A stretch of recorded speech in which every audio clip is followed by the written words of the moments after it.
নমস্কার। সকলকে আন্তরিক শুভেচ্ছা, ভালোবাসা জানিয়ে আজকের কবিতা পাঠ শুরু করছি। কবিতা পাঠ শুরু করার আগে প্রিয় দর্শকদের একটু বলি, আমি আবৃত্তিকার বা বাহ্যিক শিল্পী নই।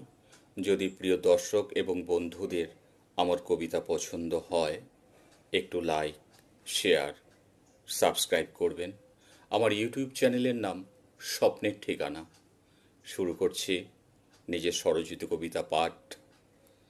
ভীষণ একাকী। শর্তহীনভাবে থমকে দাঁড়িয়ে পড়েছে আকাশ, লজ্জায় মুখ ঢেকেছে মেঘ, চোখের পাতায় প্রতিদিন অসহায়ের ছবি ওঠে ভেসে, লবণাক্ত হৃদয়ে শুধুই রক্তক্ষরণ। বারবার অগ্নিদহনে রিক্ততার হাহুতাশে সুখ হারিয়ে যাওয়া, এভাবেই বেঁচে থাকা। জীবন শেষ হয় না কোথাও, শুধুই ধোয়ার মতো ধূসর। আমার জন্য কোনো বেঁচে থাকা নেই। আমার সমস্ত কবিতা আঁকে তোমার দু চোখে। সারা জীবন আমি তোমাকে ভালোবেসে এসেছি, লিখি, লিখব।